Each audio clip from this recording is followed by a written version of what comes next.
When I want to know how you and Aditya form this musical idea together, and for that I will choose a song where Ranveer enters Pakistan from Afghanistan, and in that you also have a remix of you bring in an older song from a qawwali from Barsat Ki Ek Raat, Roshan Saab's qawwali. So that how did that entire texture of that song happen? That song, see, every day is a beautiful story if you tell it in an interesting way. Yeah. It could be a very mundane day. If I tell the story in a very interesting way, it is a very interesting story. But for us, it was, I think, just a regular day of trying to figure out what song to make. But now I'm going to I'm not trying to romanticize this. Yeah, I'm just asking about pure hardcore process. I'm telling you now, the way I'm going to tell it, it will be romanticized and it will become pretty interesting. Okay.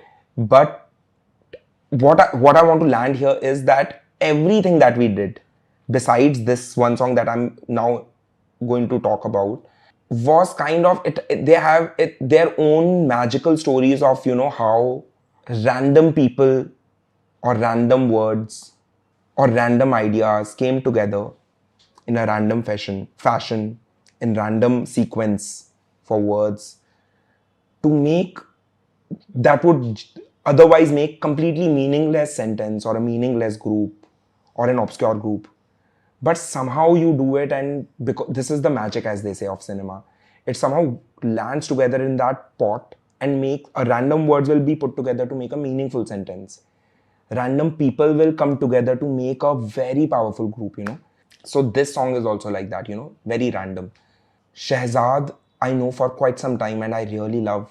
We have common love in music for a lot of people, so that brings us together, our musical taste. He comes from Rajasthan, so also I think he comes from Sikar Gharana. He has the same musical lineage as I do. So I think that also kind of brings us together, because if I'm singing something, Gharana se, what I mean is not so strict, but what happens is that when you are learning through a particular lineage, you learn a particular, say, you learn a few particular way you sing that particular raga, or you learn few particular compositions, you know, that are specific to that lineage. That is called as a gharana, you know. So we are kind of like, if I will tell him to sing that, he just already knows that khayal or that tarana for whatever.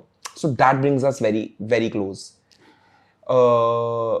And the rest of the song is just so obscure, you know. The idea was that we decided that one day, I don't know why, Aditya decided that he wanted the track to be approximately around 115 BPM. And so did Ojas, who's editing the trailer at that point, because he cut it in a certain tempo, you know. And Ojas comes with his own, you know, inherent intuitiveness of how things flow for him in edit. And intuition is an education you can't question, you know, because intuition is not right or wrong. So you can't question it. So now Ojas is running at 114, 115. And I just somehow was convinced that it has to be 117. And so we were just going back and forth on those 3 BPMs for like 2-3 days. And Aditya is mostly the veto on what he wants. And he's also never saying whether he likes this or that. He vetoes, like, okay, you guys decide, whatever you like, I'm okay with. So we were just going back and forth, and we had that one thing, that one idea of, and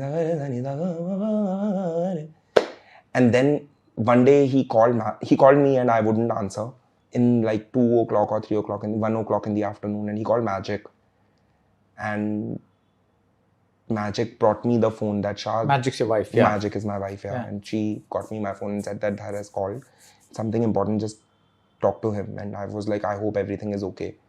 And so Dhar was like, bro, I have this best idea of the day. And I was just in the gym, and you know what?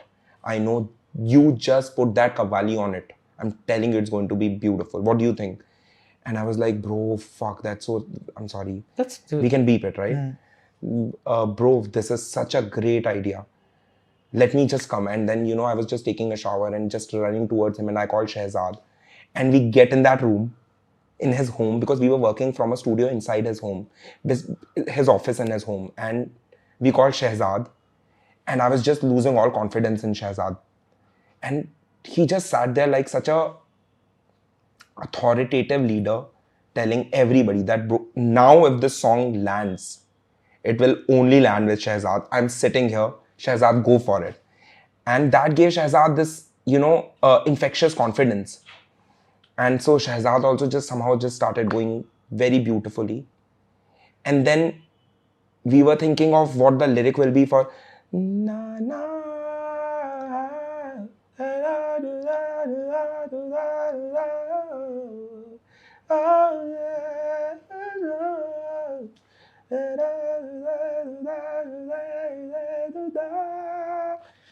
So we were brainstorming with Ishad sir that day. All this is happening in I'd say 12 or 13 hours. Since we made that track at night, then I came back home and slept for 2-3 hours, and now I'm back at his place again, and it's like 4 o'clock or 5 o'clock in the evening, maybe 6 o'clock in the evening, and Irshad sir was there, and he said that, I really like this one line, "Main ishq jalakar aa gaya." Can you sing it, Shah? Can you sing it like that? Aditya said. And I just really liked the way, how comedy has a particular timing. You don't say it in the right timing or in the right tempo. I don't know if it lands. I think catharsis also has a particular timing. Like when I say catharsis, I mean when you truly land what you want to say and it hits somebody else. So he said it with a certain timing and a certain way that when he said, both the times in fact, in the morning when he said that I want to do this, there is another story to why he wanted it there, And then I was like, bhai, this is beautiful. Ki main ishq jalakar aa gaya. Now because I'd like people to see where he's coming from and where he's going in Dhurandhar 2. But that just worked so well with me. It sat, and then we wrote all the rest of the song.